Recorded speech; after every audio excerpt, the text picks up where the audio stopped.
as if they're getting ready to double pull. Okay, so that's not ideal. What you want to do when you're standing, so as you're standing here, pretend like you're peeing and stop the flow. So peeing in the toilet, stop the flow. So midstream, okay, and feel that between your legs. Okay, that's a stable place to be. Now, if you stop that, if you stick your butt out in the back, so big arch, okay, big arch in your lower back. Okay, now from there, stop the flow again, and it's much more difficult to do in that position. Okay, so still big arch in your back, stop the flow, then tuck your pelvis under. Okay, in that position, you should feel stronger. From there, that allows the hip external rotators and glutes to work. And these muscles, what do they control? Exactly, in and out movement of your knee and your leg. Okay, so that's your stability in your lower leg, stopping the flow, and then that's your place of power to then operate from there. It's one where, what do we see a lot in cross-country skiing? Skis out, knees in.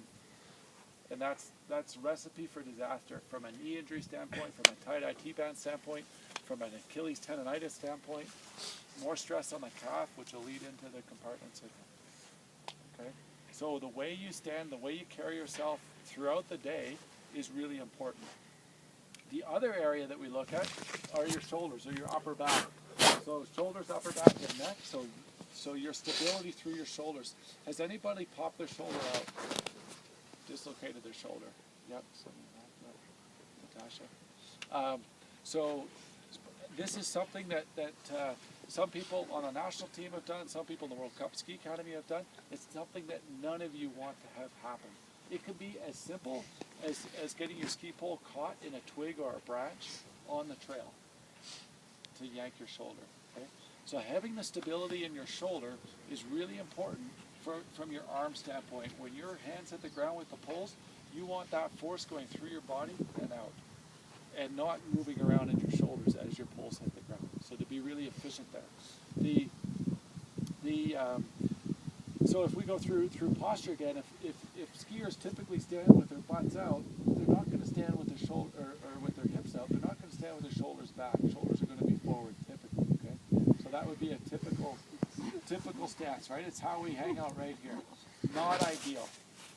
When your shoulders are forward, rotator cuff's not working well, you lose the stability in the shoulders and you lose the power in your arms when you're skiing.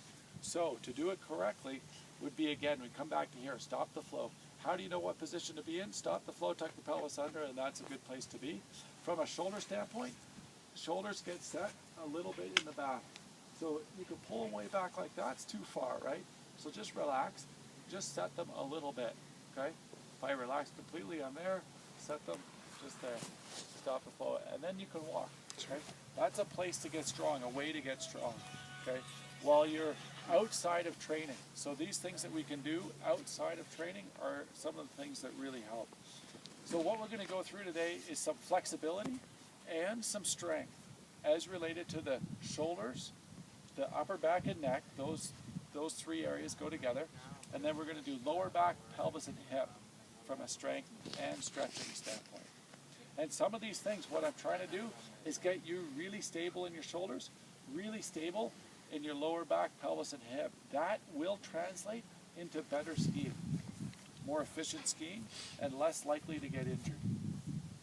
The reality is for you guys, you've got a great opportunity in life right now where you haven't yet found out how good you can get. By the time you're in your late 20s, early 30s, you will have passed that window.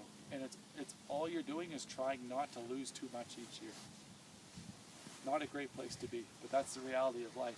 Right now, you're in a great opportunity. You got to maximize the time and years that you have right now to truly find out how good can you get. Every day that you're injured is a day that you can't figure out how, you're not realizing your true potential. So keeping injury at bay, working on the efficiency piece, and we'll see how good you can be in the years to come. It's exciting. So some of these exercises, so that all of the exercises that I'm showing are easy to incorporate into what you're already doing. And they seem to be the ones that really help athletes and seem to be some of the missing pieces in a typical training program. Okay? So let's have everybody